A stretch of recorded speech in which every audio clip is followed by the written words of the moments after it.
बोल वृंदावन के बिहारी लाल की जय। समस्त श्रोतागण, आइए आज फिर से पुनः श्रीमद् भागवत गीता के 14वें अध्याय का बाकी बचा हुआ अंश सुनते हैं। श्रीमन्नारायण नारायण नारायण श्रीमन्नारायण। श्रीमद् भागवत गीता ओम अध्याय 14। सर्वद्वारेषु देहिस्मिन् प्रकाश उपजायते ज्ञानं यदा तदा विद्या द्विविधं सत्वमित्युत।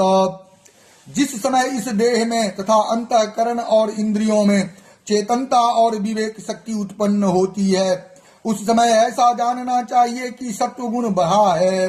लोभ प्रवृत्तिरारंभ कर्म नाम समः स्पृहा राजस्येतानि जायन्ते विवृद्धे भर्तर्षभ।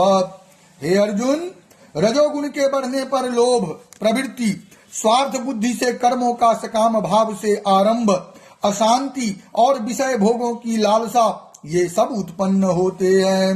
अप्रकाशो प्रवृत्तिश्च प्रमादो मोह एव च तमस्येतानि जायन्ते विवृद्धे कुरु नंदन।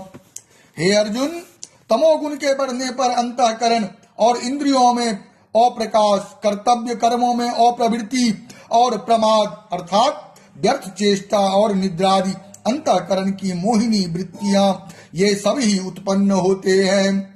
यदा सत्वे प्रवृद्धेतु प्रलयं याति देहभृत तदोत्तम विदां लोका न मलान प्रतिपद्यते। जब यह मनुष्य सत्वगुण की वृद्धि में मृत्यु को प्राप्त होता है, तब तो उत्तम कर्म करने वालों के निर्मल दिव्य स्वर्गादि लोकों को प्राप्त होता है। रजसी प्रलयं गत्वा कर्म संगी सुजायते तथा प्रलीन अस्तमसी मूढ़ योनि सुजायते। रजोगुण के बढ़ने पर मृत्यु को प्राप्त होकर कर्मों की आसक्ति वाले मनुष्यों में उत्पन्न होता है तथा तमोगुण के बढ़ने पर मरा हुआ मनुष्य कीट, पशु आदि मूढ़ योनियों में उत्पन्न होता है। कर्मणा सुकृतस्याहु सत्विकं निर्मलं फलम रजसस्तु फलं दुःखम अज्ञानं तमसः फलम। श्रेष्ठ कर्म का तो सात्विक अर्थात सुख, ज्ञान और वैराग्यादि निर्मल फल कहा है।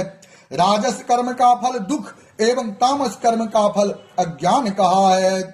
सत्वात् संजायते ज्ञानं रजसो लोभ एव च प्रमाद मोहो तमसो भवतो ज्ञानमेव च।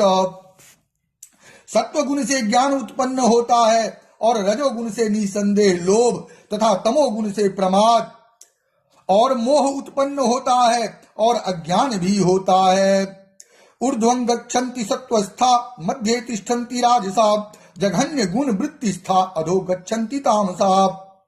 सत्व गुण में स्थित पुरुष स्वर्ग आदि उच्च लोकों को जाते हैं।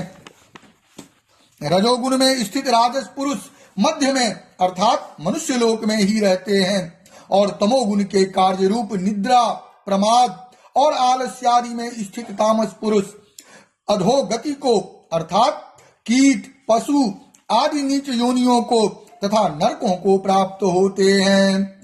बोल वृंदावन के